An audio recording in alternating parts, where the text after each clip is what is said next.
Ras al Ghul, or Ras al Ghul, depends on which pronunciation you want to go with. One of our most beloved Batman villains. But what do we really know about him? So today, guys, I am going to be talking about the history and the life of Ras al Ghul. It will be maybe a two-part video. If it goes on a little longer than expected, then it will be a two-part video, but you guys will find out by the length or by the title. So, without further ado, let's get into it. Yo, what is up, guys? It is Nova here, and today, like I said, we will be talking about our boy Ras al Ghul, one of my favorite Batman villains in the communities. So, let's just get right into it. So, Ras al Ghul, in the past, was not named Ras al Ghul. He actually didn't have a name until he started practicing in the arts of being a physician, and then he was known as the Physician. Dun, dun, dun. But we see a way different man than we know today.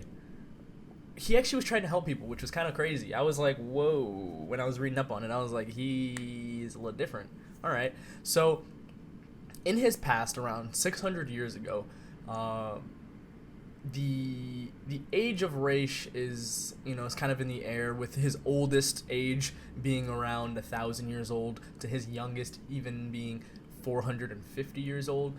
But the timeline I'm talking about now, we are going back 600 years prior. Okay, guys, so 600 years from the current storyline, Ras al Ghul was part of a nomadic tribe. And wanting to become a doctor, a physician, he left the tribe in search of a city.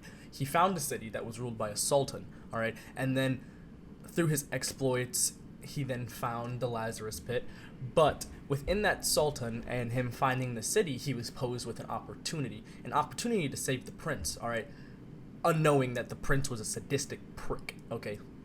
Literally, okay? And so he brings the prince to the Lazarus Pits, guys. And he dips him in, brings him out, and what does he do? He immediately... Okay, wait. I failed to tell you. Also, within his exploits of finding the Lazarus Pit and such, he marries a nice, fine woman named Sora, okay? Fast forward into the prince getting lifted out of the Lazarus Pit. He looks right. He looks left. He looks back, forward. And then darts directly at Ras al Ghul, or the physician's wife, Sora, and strangles her to death. And I was like, yo, there's like 5 other people in this room, and he picked the weakest one, and he's like, I was like, all right. Gave me some Simpson flashbacks. No! But, where was I? So, he strangled Sora, the wife.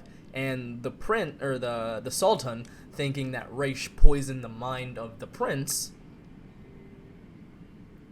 imprisoned the physician that he asked for help. Okay, and just a little icing on the cake to tell you that he is very sadistic. The prince being, he once ran over an elderly woman with a horse. Okay. And I know them horses back in the day were not tiny, alright? They bred them down a little bit, but no. That horse was probably a monster, a freaking, a Titan horse. You know what I mean? Like the fucking King Kong and the Titans horse version. He was looking like, Kikobu from Naruto, the Four Tails.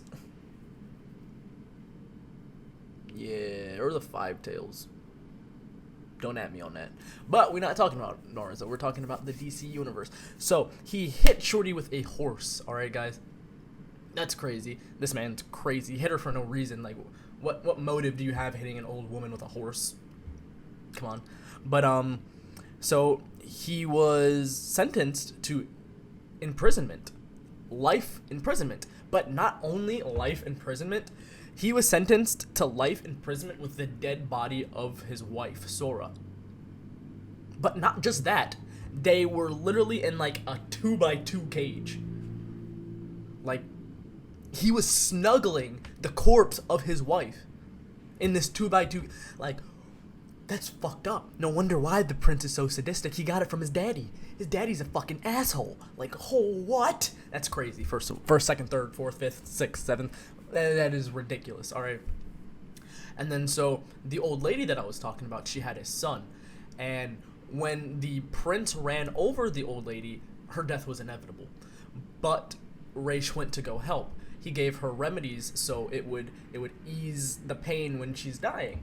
All right, and the son was very grateful for that, and he felt in debt to Raish. So he then snuck in and let Raish out of his cage, and then so they both book it for the desert. Why? Because that's where Raish's uncle is. Who is Raish's uncle? The head of the tribe, apparently. I mean, not apparently, but technically, Raish's uncle is the head of the tribe. And then, so what he does is he convinces his uncle to raid the village, or the city, and promised his uncle the downfall of the Sultan. And I don't know what the beef between the head of this tribe and the Sultan, the head of the city, was, but they had, I don't know why I have a ketchup packet in my hand, but they had beef. Oh, they go. But they had beef. I don't know why. I don't think we'll ever know why, but they had beef. Okay, so what does Raish do? Him being this smart mother trucker that he is, being one of the I don't know if it's the first or one of the very first humans to gauge the concept of germ theory, he gets some infected linen, fabrics, the sheets, and sends them to the prince. And the prince, crazy ass, was probably getting freaky in them sheets. They probably got all, I ain't gonna say all that, but he plagues the prince with a disease. And what does the smart sultan think to do?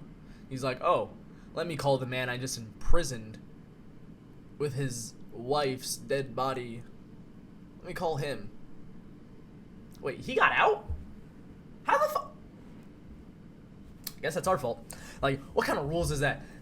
Had a man in prison for life and he got out and was just like, I guess. Shit. But so he calls Raish, and Raish waltzes in and murders them both. Like, it's a normal Tuesday afternoon. It probably was a freaking normal Tuesday afternoon, honestly. But, yeah, murders them both. Didn't really have to murder the prince because he was already on death's door from the infections. But murders the sultan, and the tribe decimates the city. Reduces the population to 0. Yes.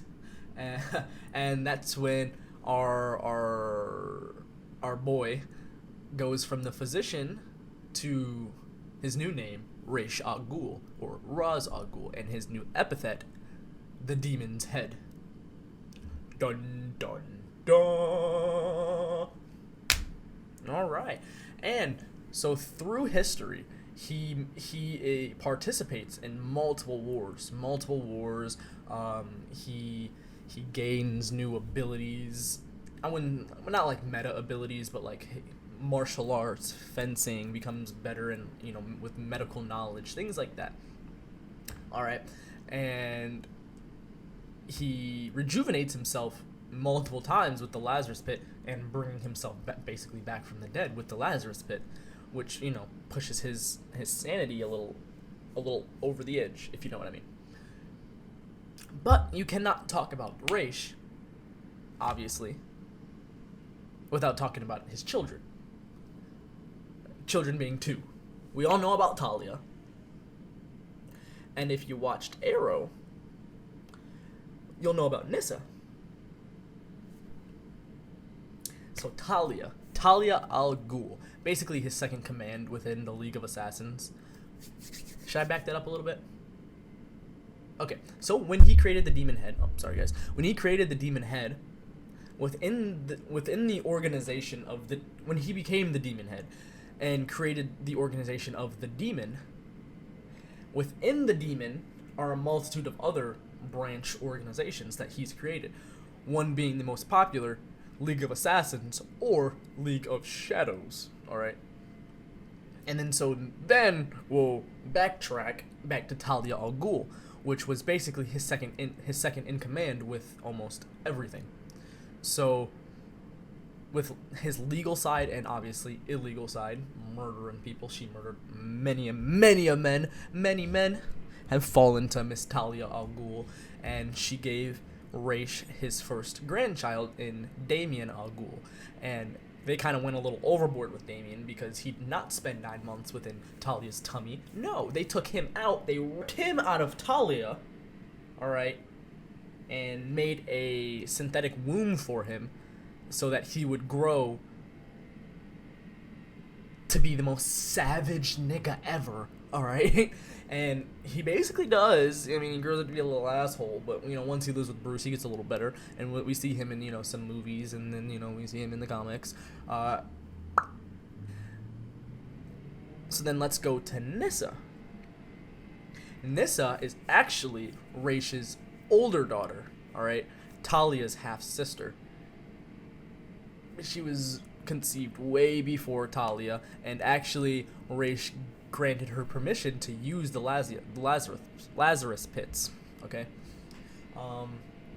There's a story with her where her mother would tell her all these love stories of Raish, so she joined the league and kind of worked her way up.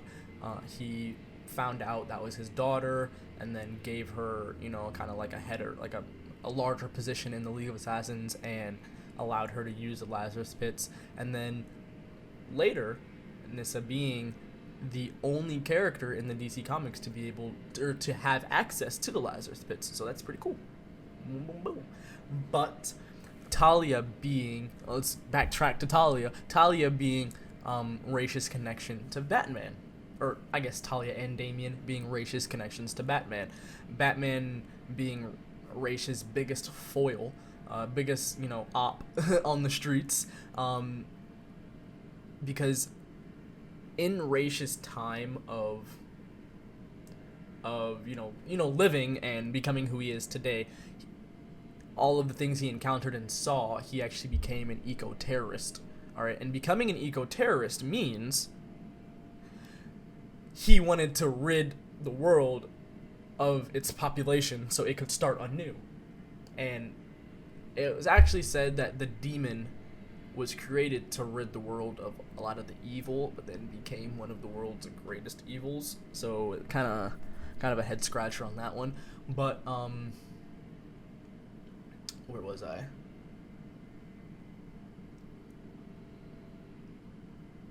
But he wanted to rid the world of its population so it could start anew, becoming an eco-terrorist. And in one instance we see he infected all of Gotham with fucking Ebola. And then the world, and then the rest of the world, I was like, nigga, what the fuck?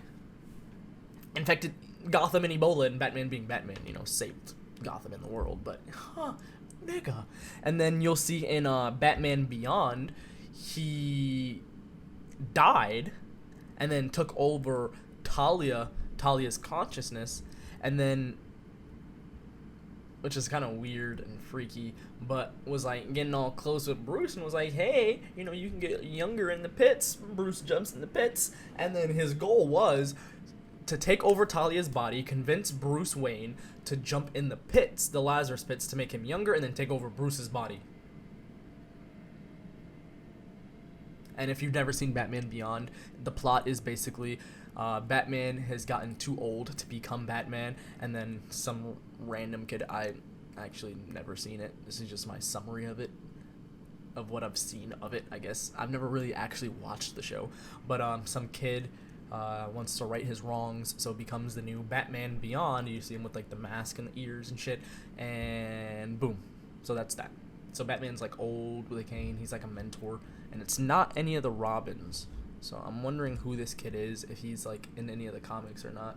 If you know about the kid from Batman Beyond, give me a comment, let me know, because I actually might make a video about him if he's even relevant to anything other than Batman Beyond. But if that doesn't tell you how crazy Ra's al Ghul will go to meet his goals, I don't know what will. I mean, let's see. He didn't want anybody to know the history, you know, of the Lazarus pits and of him, and so he outlawed all history and all writings of him and the League of Assassins and all the Demon's Head, basically. or the demon, and backtracking back, that dude that saved him from imprisonment with his first wife, he was then named Dusan al Ghul, and Dusan was caught writing the history, which was outlawed to do, and that resulted in the death of his first wife, or his second wife, Sora. No, I didn't say Sora. His second wife, I forgot her name, but you know, she basically kind of came across, or was it Dusan that did that? No. Dusan was writing the history, and then Raish found him, fought him, killed him, and then his uncle got away because his uncle has still been alive from then. A whole bunch of crap. But yeah. And then later, a servant of his, I think it was a servant, had found the Lazarus pits, and then his wife kind of followed him, and then he got startled, got scared from his wife seeing him, pushed her in the Lazarus pits, so that's Talia's mom did.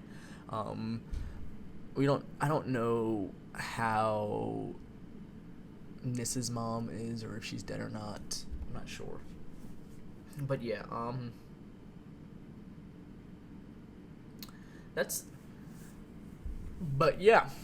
the life of Raish. I could definitely go a lot more in depth. There's a lot more to Raish to go into, but I might make this a part 2, depending on how you guys take it, how you guys like it, the feedback.